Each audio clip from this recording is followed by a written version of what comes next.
Okay. There we go. I'm going to start off with seeing seeing Ron and Shaw. I thought this would bring back memories, but this is a story about some stuff that was given to me. Um, I did this about 3 weeks ago, and I'll be damned if I remember what I was going to talk about. Um, but anyway, we're going to plant a crop, I think, and this shows cutting down. Well, what this all relates because we're going to get rid of grass in order to make room for something special. So the first thing we have to do is go to this area that's been untilled for a long, long time. And up at the top there, you see a card with some what I'll call row crop because I have no idea what it is. Everything came in Czechoslovakian.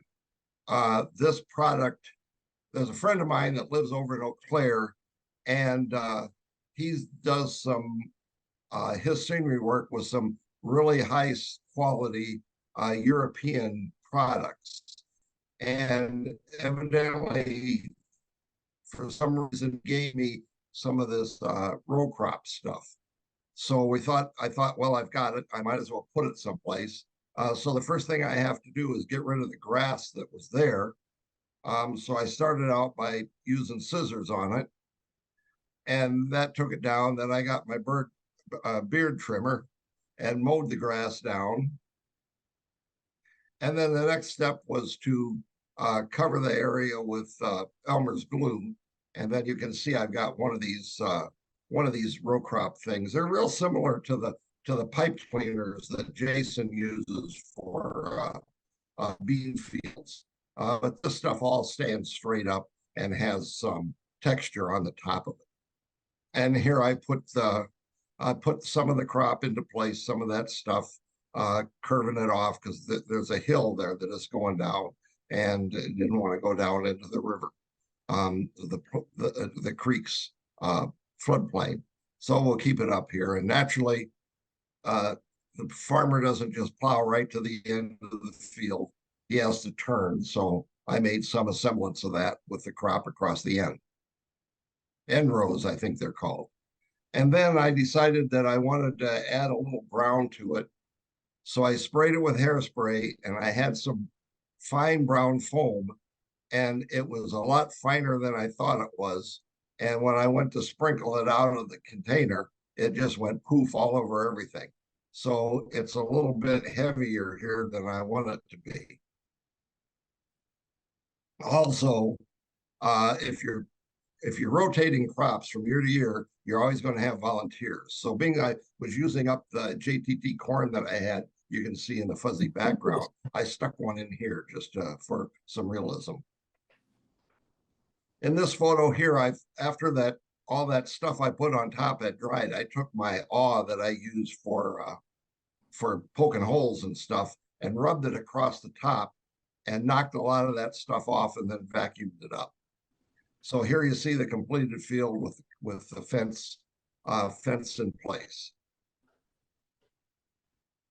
And this is some of that JTT corn that I put in the background. I was never ever really happy with the background here in that the cornfields are not the same color. They didn't print for some reason the same. So what I've done here is put some JTT corn in front and added some super tree remains that I had I have some super trees in a box that I've actually painted and never put any ground covering or foam on. But I also have some pieces in there left over from stuff that I did. And so I added that on the edges, kind of bracket and camouflage things a little bit. The second area I was going to use that row crop on, I thought I'd try something different. So I drizzled alcohol on it, waited a minute or two, and then used why I went to find this single edge blade scraper And that worked really well. That scraped the stuff off a lot better than using scissors or any kind of cutting device on dry material. And again, the same thing, farmer's glue or Elmer's glue all. And then added the crops, basically the same as I did before in this little area, using up what I had.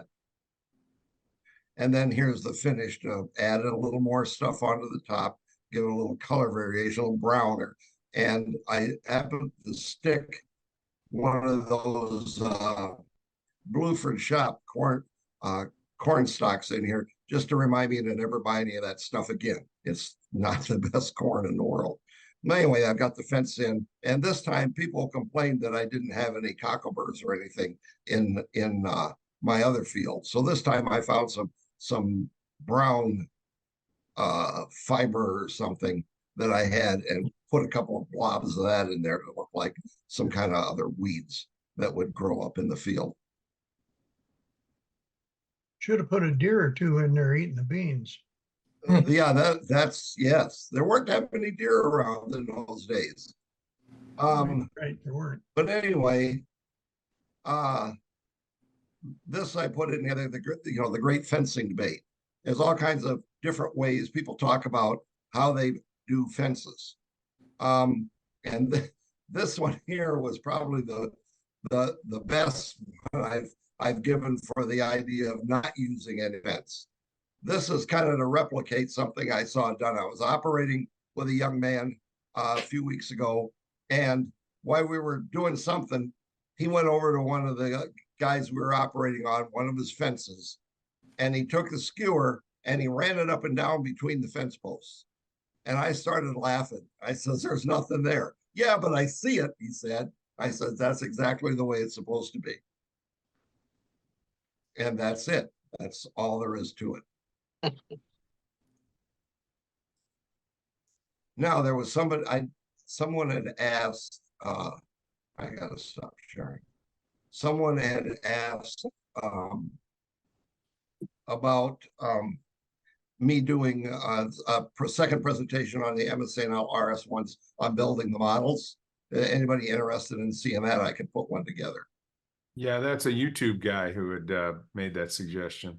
Yeah, so I can do it or I don't have to. It only I've got all the slides. I just have to throw them in a PowerPoint.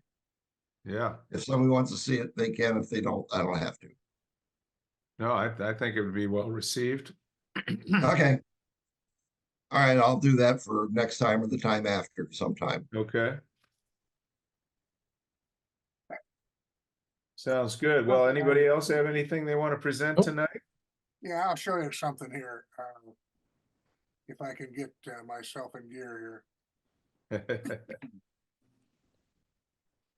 It kind of goes along with what you just did,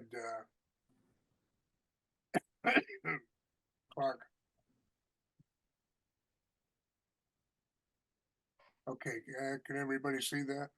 Yep. Yep. I want you to look down here. I don't know how to make this thing bigger. I was trying to make it bigger when Clark was talking and I wasn't able. But you see the tall grass down here. And what I did, I keep going back to what you told me a long time ago. So I put some foam on a flat piece of metal and I blew it right on the bottom of this. And it really made nice leaves. Then I have to get the top on. So I just I put the white on, I raised the piece of metal up so that I could just get the top of it. And I think I come out with some pretty good weeds there. Yeah. How did you do that? Okay, I got, I think these are 10 millimeter grass. And Yeah, impossible to stand up. Okay, I have just a piece of, happened to be brass plate. And I put the real fine foam, I spread it on there very thin, and I put it right down on the dirt, and I blew it on. Then for the white, I raised it up so that I didn't get any white down on the leaves. And I blew that. Oh, I see what you did. Oh. And I tell you, there really isn't anything better than cheap hairspray. And you got it, the cheaper the better, because it has more, Lacquer. thank you.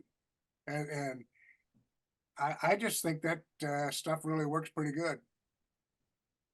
Ron, you could make that bigger for us by going up to the upper left where it says zoom and at least hit the Oh, plus yeah, mark a I little see bit. that up there. Hit it a few times. Oh, well, now we're, Wait a Yes. minute, wait. Oh. Oh, it goes out of focus a little bit. No, don't. I guess you can still see what I'm talking about, though. Yep. Now, the grass back here by the tree, that, you know, like anything else, there was no depth of field to my camera, because I just used the iPad. You And, said it was 10 millimeter? You started with yeah, 10 millimeter. this large stuff is 10 millimeter. Okay. How'd you get that to stand up? Well, of course, I do it upside down.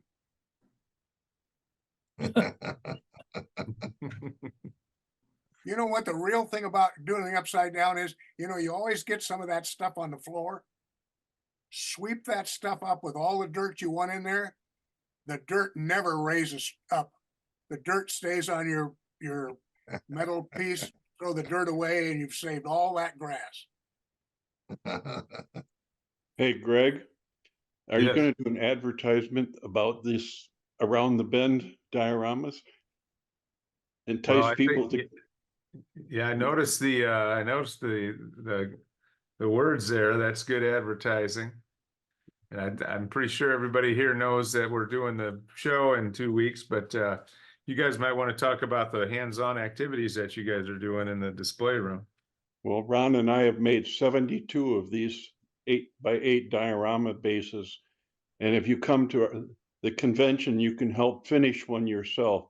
You'll build your own tree and you'll be able to do the static grass at the convention. So the first 72 people who sign up get to do their own scene and take it home with them. That sounds good. We've got 147 people registered as of the other day. So Well, I'm for not the making, conference, that I'm not is. making another 72 bases. Yeah. You Some remember, people will Clark, miss out. yeah, Clark, you and I talked about these fence posts. And Yeah. of course, you were right about, you know, the farmer's fence post. If they have a 5-inch top, that's a huge post. A lot of them have 2 or 3-inch top. So this time my posts are about a 3-inch top instead of that, the big one that I had, which is about a 9-inch top, which would be more corner post than anything. Anyway, you gotta fence it in if you're in Iowa. That's a fence in state. I mean, sorry, fence out state. Fence out, fence in. Fence There aren't out. many fences anymore. No, there isn't, but it is a fence out state. You know, if you had livestock in Iowa today, you could force the railroad to put up the fence. Because the law Yeah. is still there.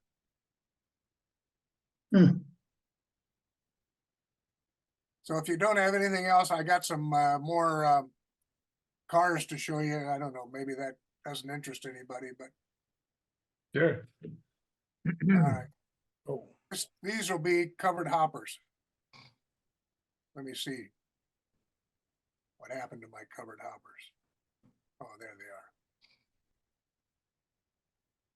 These are some of those pictures that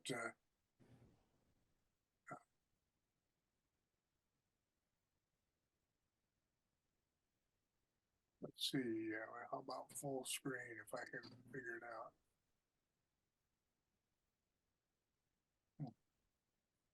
Where's my full screen tab?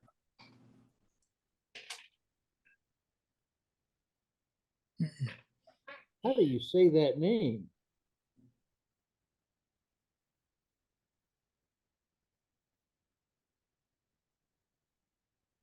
Just hit Well, play. hit play. Hit slide. It's right Right. above the slide there, almost in the middle. Right. No. No, no, no, no, no, no, no, no. You see that little arrow? Not in the menu, but just right on the top of the screen there. Where Right it above says the end of keynote the E, live have and it them. says Nope. play.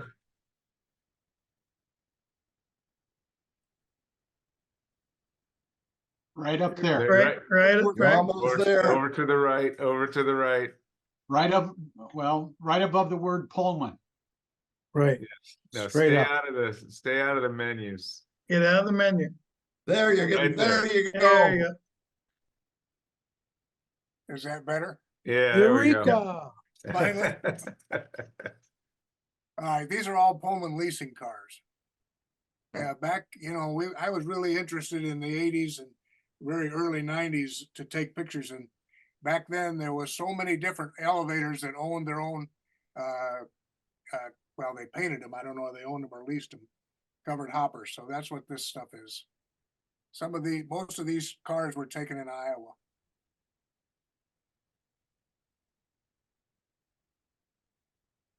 Is the name on top of ad mark a word for a city? What does that say? I have no idea. Well, there's been two hoppers with the and mark, so that must be some indication of a different branch. Here it's Okay, Fayette that one says Fayette. in a different city. Also, Fayette is that in patch Iowa. there is supposed to be an L, right? So it says landmark. Yeah, Yeah, landmark. yeah, it's an L. It's a black and red L. Maybe there'll be some more in here. Can you back up to that other car? The prior one, Ron? Well, I don't think, that's not a grain car. Is that car just numbered 5? Yep, Yes. that's it. Yep. Okay. There's a Well, even car. I could decal that.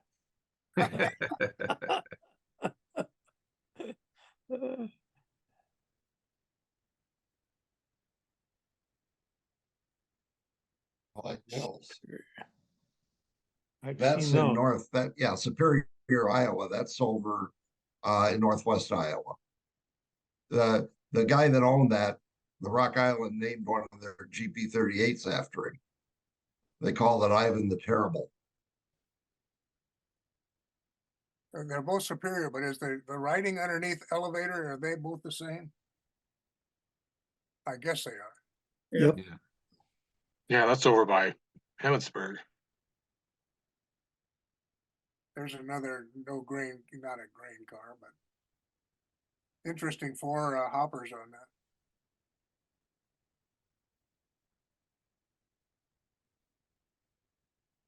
That one's 21. Or 218. Yep. Well, maybe It's 218. It is, it's 218. I saw that after I said that.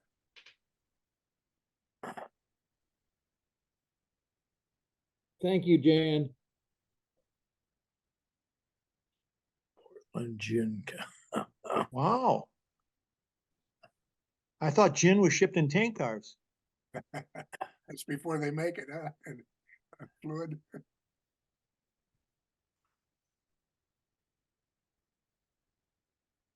Well, there's a patch without the words. West. That's over in western Iowa too.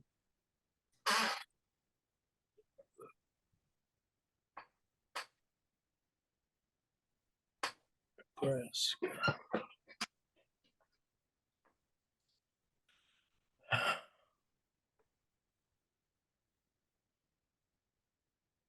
Think I'm at the Okay, end. guys, help That's me all here I with got. this. With covered hoppers and grain hoppers like that, we've got Malden, south of Valpo, and they've got a new grain elevator down there. They've got a CF7, and the farmers come in, they sell their grain there. The grain goes out on the Chesapeake in Indiana, and where does it go from there?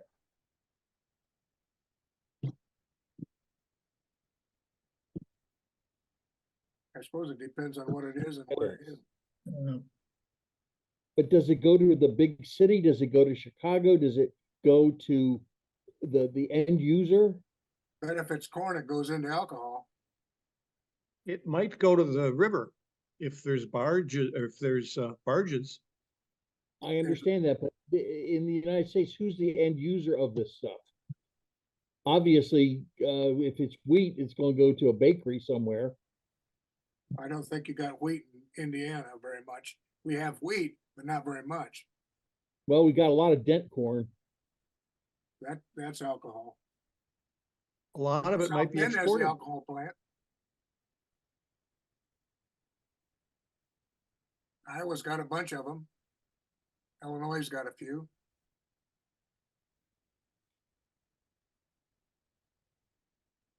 Well, it's just it's just tracking that, which would be interesting.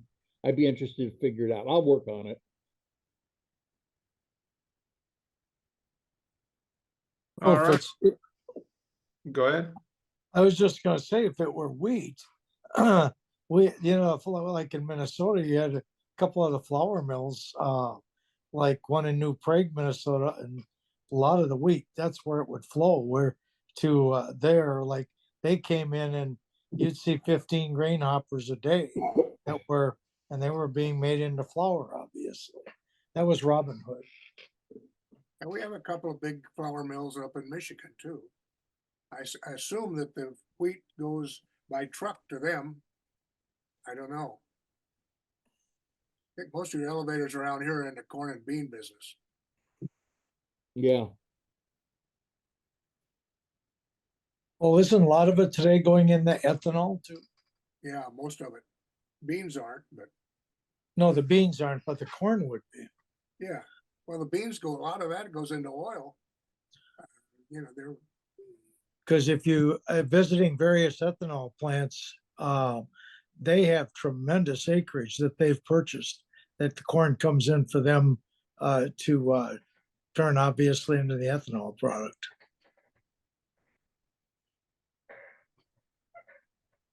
Most of the beans around here go to feed.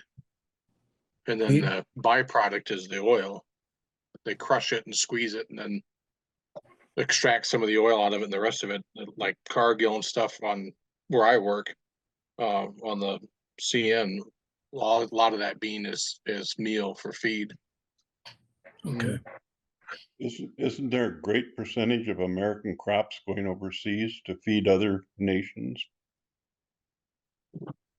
Even including some that are grateful.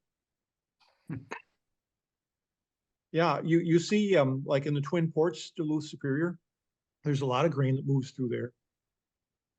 And I don't think they'd bother putting it on a boat if it's going to be going to elsewhere in the United States. Right. It's going out. I think New Orleans ships a lot of grain. That's where the barges end up. The barges filled with grain on the Mississippi. There's a lot of Correct. those. And they load a ton of that here in Savage, Minnesota on the barges. Lots of grain is loaded by Cargill into barge traffic, and that all moves on down. on Saturday, we were supposed to have a lady talk to us about grain elevators, but I think she has decided she's not going to do it. So I guess our NMRA Saturday program looks pretty dead at the moment. I left her a message this evening. Have you heard from her, Ron? No, I haven't heard a word. Yeah, so she's just gone quiet on us. Yeah, I stopped in and she wasn't there that day. Either that or she disappeared when she saw me coming up the steps. So I went over to Union Mills, and that guy, I think, actually will talk to us. But they do so much fertilizer work that they said August was his month that he could do anything like that. The spring was too busy and the fall had too much grain coming in. But I thought that guy might just actually do something for us. Uh-huh. So stand by. Yeah, that'll be good. I've got some pictures I can show if anybody wants to look at some stuff. Yeah, sure. Let's see if I can get it to. So I'm working on a presentation for, let's see here, for St. Louis. Let's see where I got my file up here. Let's see if I can share the screen. Love that calendar behind you. Oh, the Fort Dodge Des Moines Southern one. Yep. I'm not seeing the screen I want up here.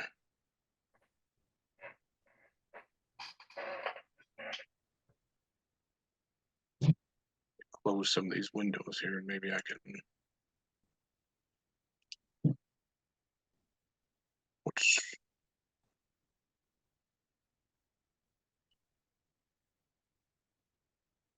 Let's see. Here we go. Can you see this now? Let's get May- ready. yeah, maybe- There it is. So we see the directory. Oh, okay. Let me pull up the.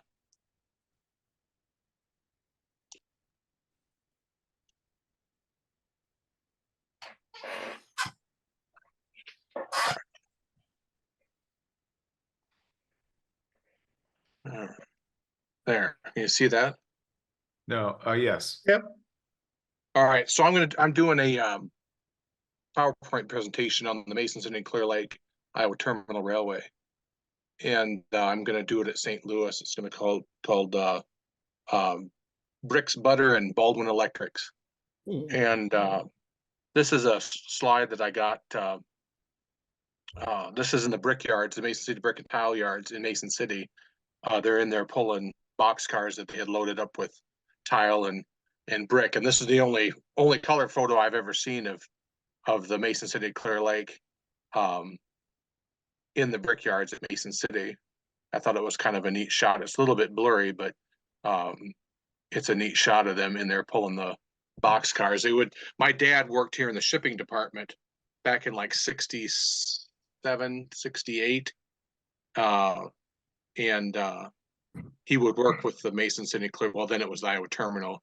But he would work with the Mason City Clear Lake, and they would load the box cars. He said, of course, they would pack it with straw. And he said they got lots and lots of damage claims from in-point customers by the time that tile and that brick would get to where it needed to go. You know, Jason, Yeah. I think that boxcar is a Great Western one. Yeah, that first one is. It's one of Yeah. them 93,000, I think. Yeah, 91 or 92,000. 92. Yeah. This is along Highway 106. This is the lead that went to the reason why I call it Bricks, Butter, and Baldwin Electrics is because some of the main customers were, of course, that Mason City Brick and Tile, and that Mason City Brick and Tile had 5 plants. So it was a huge brick and tile facility in Mason City, and that was one of their main customers. And then they had a dairy, a large state brand creamery that shipped out dried milk and then butter. And so this is him.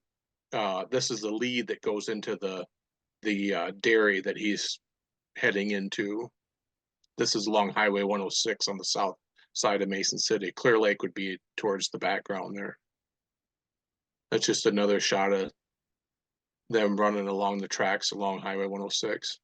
This is Mason City Clear Lake. So this is prior to Iowa Terminal. Iowa Terminal, they sold the railroad to a group of investors. The group of investors renamed the railroad the Iowa Terminal. Then they started painting these motors orange like what they are today. But this would be the paint scheme that Mason City Clear Lake had.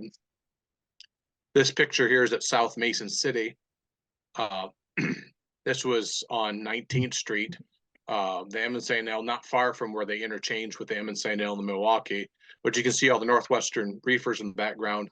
There was an ice house over here, and they would ice reefers for that creamery for the butter. And then there was also a place over in Clear Lake that would ship fresh vegetables in the summertime. So this is where the icing took place. This is just a shot inside the original car barn.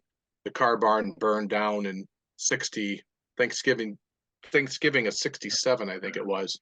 Burned up a couple of the motors, burned up where their transformers and their electric facility was for the overhead wire. But this is just a shot inside. Here he's pulling out of the creamery, state brand creamery. You can see he's got a Northwestern reefer there. He's crossing Highway 106. This was over at Clear Lake. So 9 miles west of Mason City, right along the interstate. This pipeline's still here. I think Clark said it was called, used to be called Interstate, but when I was a kid, it was Williams Pipeline Company, but it's another name now. But gasoline in and out of here. I've got lists from 1965 from the Great Western showing these UTLX tank cars being billed from Clear Lake Junction on the Great Western. That's where they interchanged with the Mason City Clear Lake at Clear Lake Junction, which was Mason City, but they called it Clear Lake Junction. And carloads of gasoline going to oil dealers down by Bremer and Sumner, small towns in eastern, south, or east central Iowa. So they did load tank cars here, and these tank cars had gas and other products in them, and they actually still went to, as late as 65 anyway, went to oil dealers around Iowa. We've seen that before. This is South Mason City. This is one of their old combinations. I don't know where it is. But anyway, Waycar, from way back when they used to run street running uptown and stuff. But this is that little yard at South Mason City where they would ice the reefers. He's standing, the guy taking this picture is standing, there's a loading dock here where they would unload, some of the implement dealers would get machinery in and they would unload it down here on 19th Street. And this guy's standing on that loading dock. Here's just another shot of at South Mason City there. There was a little yard office there. Just another shot there out somewhere between Mason City and Clear Lake, but maybe over towards Emory. Emory is a little halfway point on the railroad where their shops and little yard was. This is over at Clear Lake. They had street running that went down the middle of Main Street at Clear Lake, and they would go downtown to Clear Lake, and right in the middle of downtown Clear Lake was a grain elevator and a feed mill, and there was a bakery that would get boxcar loads of flour, and there was a lumber yard. So they would do some street running to get down to Clear Lake. It looks like people were buying a lot of Ramblers in that town. Yeah, yeah, I've seen a couple of them. This is Clear Lake Junction. This is back over at Mason City. These aren't in any order. I haven't put anything in any order yet, but this is Clear Lake Junction. The track you see in the front here is the Chicago Great Western main line between Clarion and Hayfield. Clarion, Iowa, and Hayfield, Minnesota. Eventually, it would goes up to Minneapolis and go south to Omaha. But this is where they interchange. So he would be either spotting or pulling the Great Western interchange there at Clear Lake Junction. This is just another shot over there at South Mason City. That red building in the background is the ice house. This is on the very. Go ahead. On that ice house, do you think that's Insul brick?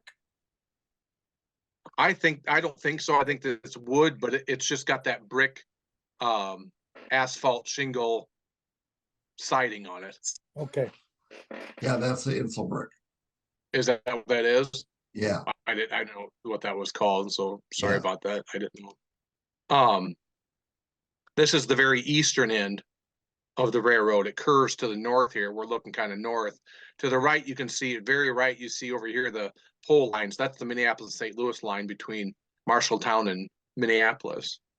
And so he's shoving in towards the Milwaukee, would cross east to west from left to right. And then they parallel the Mason City Clear Lake parallels the M and St. L. So they had an interchange here with the Milwaukee and one with the M and St. L. So he's shoving up towards the M and St. L. That big white building in the background there is a cold storage place. They did have access into that, but they didn't do much business in and out of there. And then Clark, right where he's standing there would be somewhere where that beer distributor was, right? Yeah, right behind the guy. There was a siding in there too. And but the siding was on the Mason City Clear Lake, right? Yeah. And also I looked at a map today that that back in the day, that was Higley cold storage. Higley, okay, all right. This is yeah, this is over at Emory. This motor here is kind of a homemade job. They had one of their engines burn up, and so they kept all the trucks and everything and rebuilt it, and they built basically a cab out of wood. But this one ended up having some problems too, and they ended up getting rid of it. But that that lumber yard in the background is Cashway Lumber, and that's at Emory. So this is where their shops and stuff were. The shop would be to the right of this photo. This lumber yard had a fire, and the fire spread to the shops and burnt the shops down. So that was kind of the. There's another motor that looks like he's over at probably this is the lead in the background, might be the lead to the brickyards. I'm not sure where this photo's taken at. We've seen that one. That's Clear Lake Junction. Can you go back to that picture? Because there's This some one? the prior picture with some very interesting boxcars. Yes. That's Oh, a that's, rebuild. before. that's a Santa Fe that they raised the roof on. Yeah. You can buy that from Westerfield. I've had a couple. And the other one is How about the, the Great Northern car is a wood-sided. It's debated whether it's a straight 1937 design or not, but it has wood sides because of all of the lumber that they hauled from the West Coast. They had lots and lots and lots of those. Athearn actually makes that car. I think the last one to do it accurately was Resin Car Works. It's a plywood sidecar, right? how about the photo before this one with that weird herald on the car? I'm curious who that is, if you guys That know. Texas and- isn't it? Is that Texas and TNP? Pacific. Yeah, That Texas and Pacific. Thank you. World though. Am I zooming in? Can you see? That's Yeah. really not, that's really not a weird herald. No, There's I That's should have a- said strange to me. No, it was, yeah, Yeah, somewhat, Texas and somewhat Pacific. unknown to you. Yeah. I reckon. Weird Harold Thank you. lives next Y'all. door to me. Weird Harold. It's good. Well, There's- let's see here. There was Fat Albert. Now we got Weird Harold. This is over at east of Clear Lake Junction. There's a lead that goes back over towards the lead that kind of goes off the right. You see a pole line that goes back there, an overhead line that goes back. That would go to the brickyards. Looks like he's making some moves here on some cars. He would be eventually shoving these probably over to the Emmett St. L interchange. This is Clear Lake Junction. This is after this would be after 1961. So this is during the Iowa terminal. It's called Iowa Traction now, but this is the Iowa terminal. So this would be from 61 to 87. But this is in the mid 60s. This is two motors he's got. You can see all the reefers and stuff. He's probably pulled them off of the transfer over off the Emmett St. L, and he's going over. The creamery and stuff would be to our behind us, but you can see the Great Western Mason City, or the Great Western Clear Lake Junction depot right behind the first motor. So he's crossing the Chicago Great Western.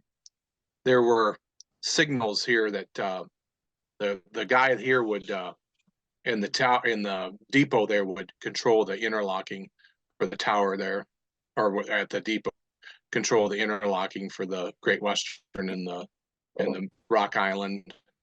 They had trackage right through Mason City on the Great Western. This is one of their line cars out at Emory.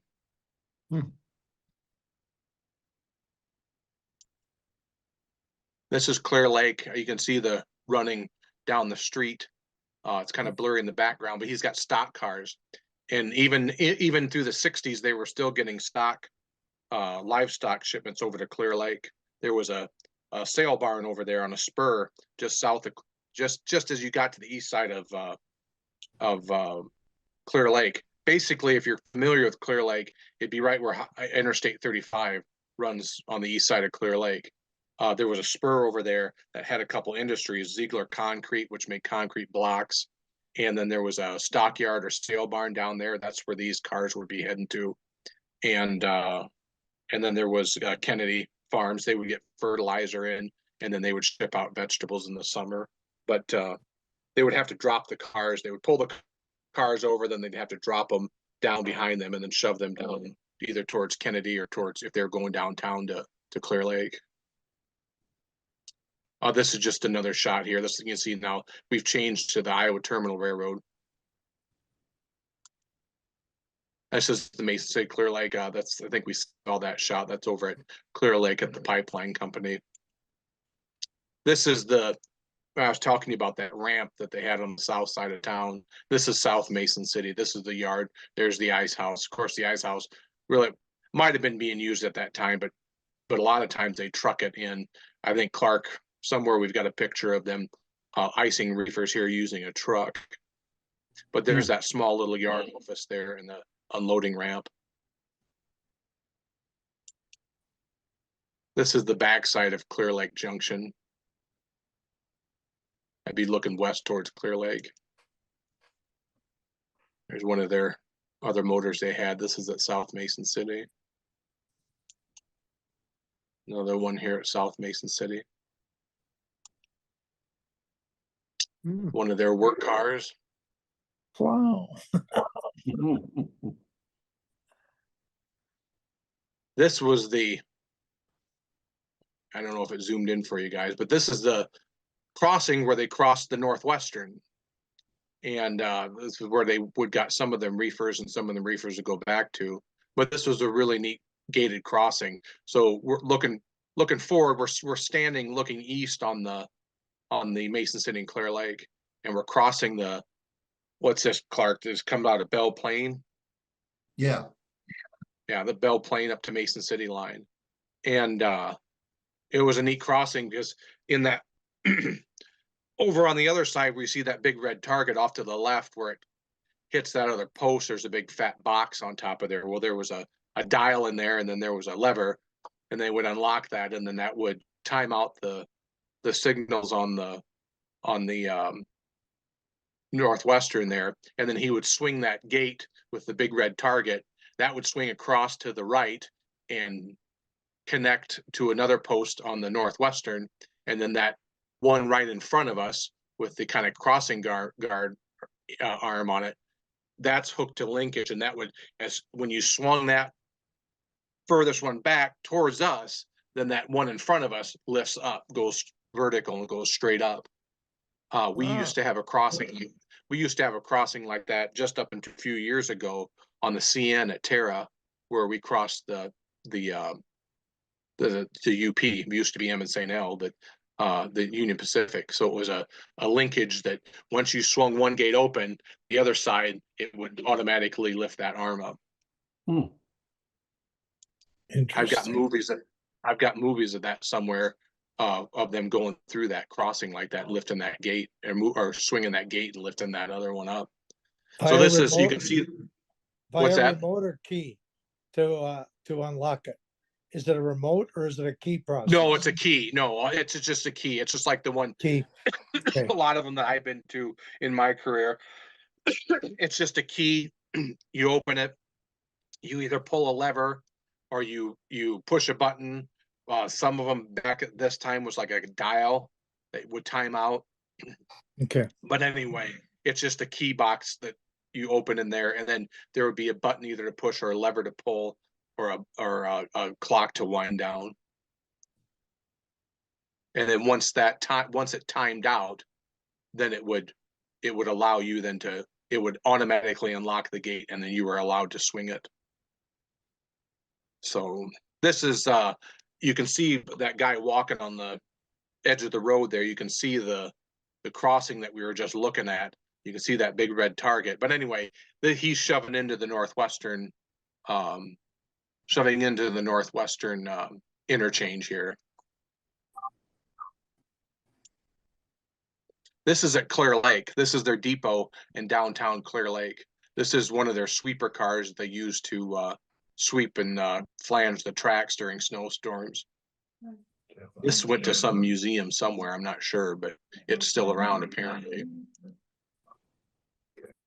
This is just another picture of one of their motors over at, this would be over at Emory. Emory would be the background.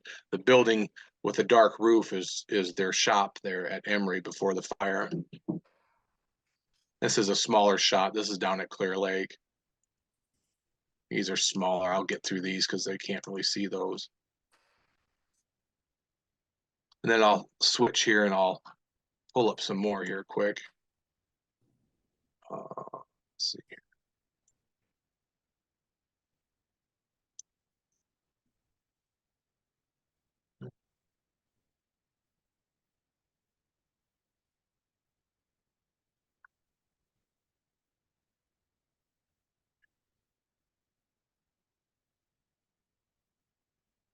Not sure what's all in here, but we'll take a look.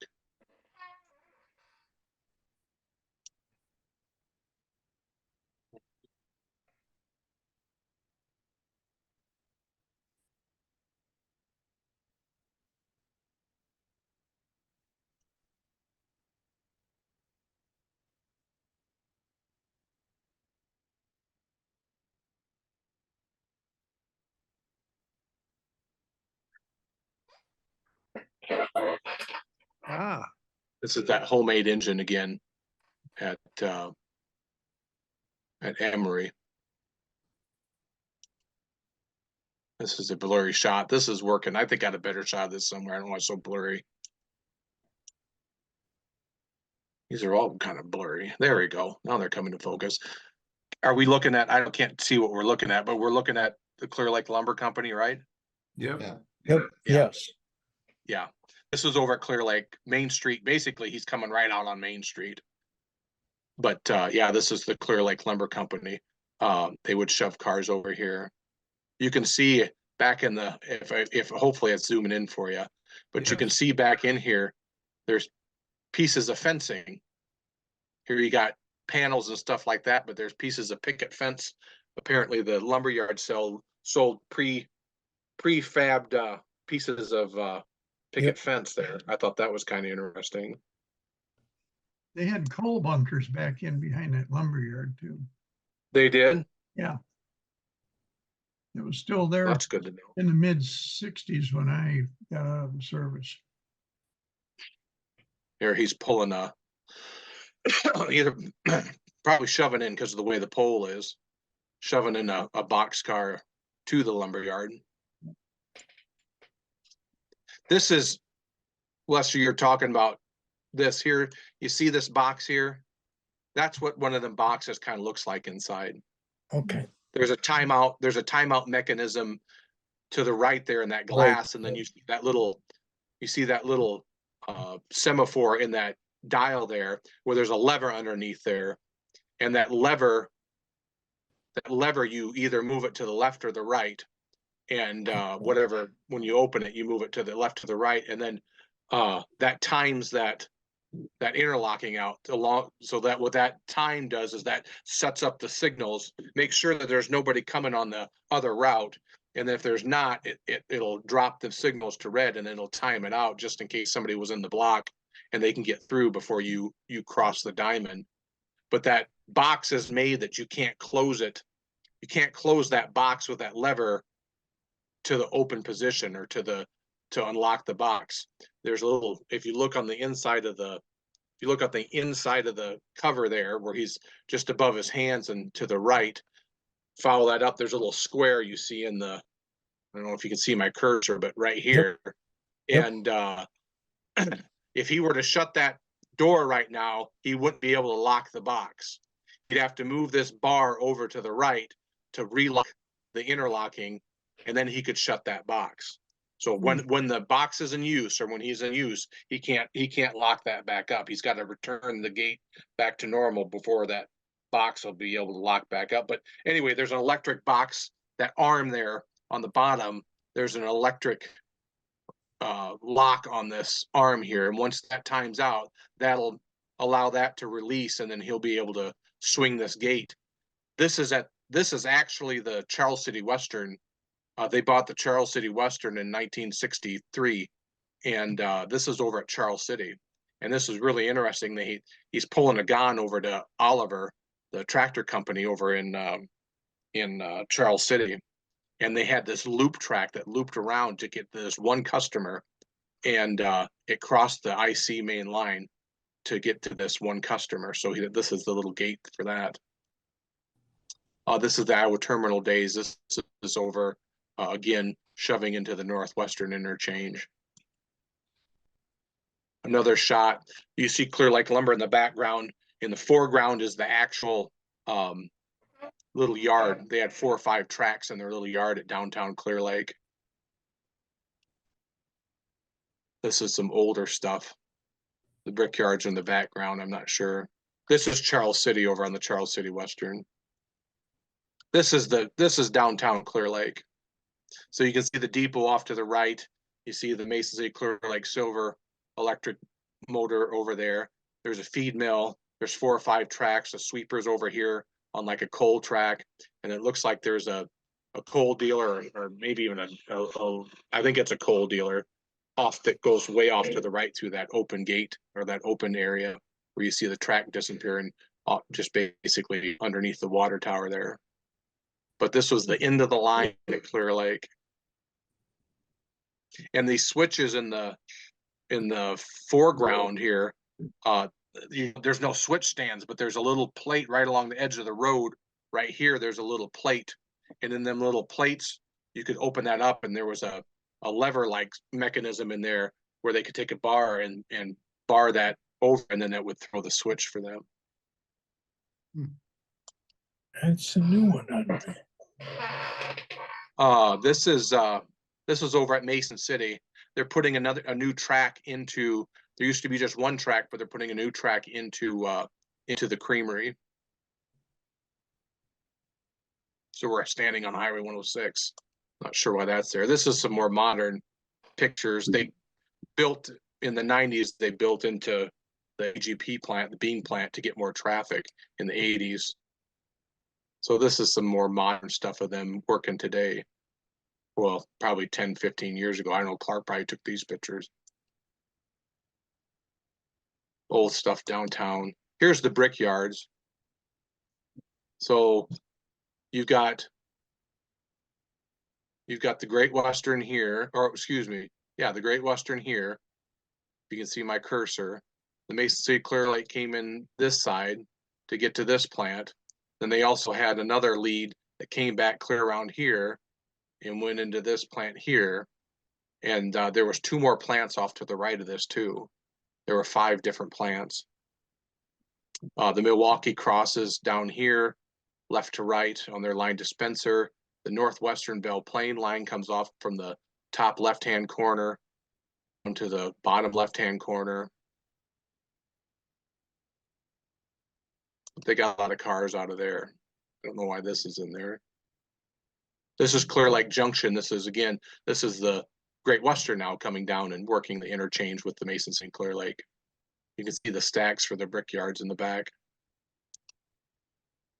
Here's kind of an overview of Clear Lake Junction. This is the interlocking instructions, or how it's wired for Clear Lake. This is the back side of the depot at Clear Lake. You can see downtown right there. In the very bottom right-hand corner, you can see the rail. One rail there. That's the rail that would have went to the lumber yard.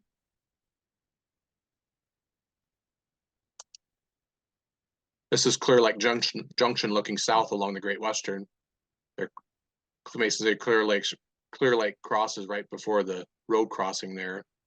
And they've also got this track that curves off to the right that would go up to the interchange. We're looking south.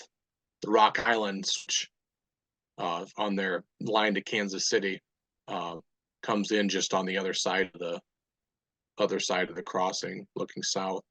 You can see the long buildings over here to the right. Over here, that's the part of the creamery complex. Here's Clear Lake Junction kind of looking towards the other way. This is one of the cars. This is an old North Shore car they have today that they run for excursions every once in a while. There's Clear Lake Junction when it was in service. This is right before they took this out of service. All these wires and or these cables and stuff, bales of cables, crates and stuff. They were going to get rid of the operator here and have this junction all done by the depot uptown instead of having this guy sitting out at Clear Lake Junction. There's the back side of it. Like just another shot of the Clear Lake Junction there with some more there. More. That's a Colby car. They used to make cars in Mason City. There was a car plant called Colby car company, and they were serviced by the Mason City Clear Lake at the time. This is State Brand Creamier. They're loading you can see these are Northwestern. The first one anyway is a Northwestern reefer, but these are kegs or tubs of butter.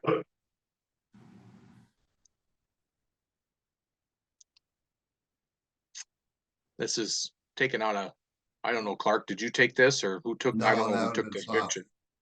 Soft. Yeah. This is him riding one of the electric motors in probably the 90s probably. He's heading towards Clear Lake Junction. That's the inside of their new shop now. It's a steel pole building. This is over at Emory. This is Emory. This is the facility between Mason City and Clear Lake. This is their little yard. You see the Y, there's got 4 tracks here. This long building here is the shops that burnt down.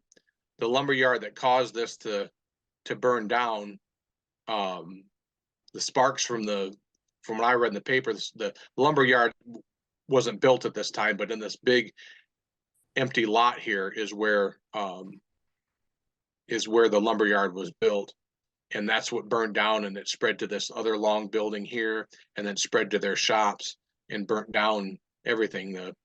The longer building here is where their electrical substation and stuff was, and then their shops where they kept the motors is right here. This large black pile is a pile of coal. They used to store coal out here for the power plant that was in downtown Mason City.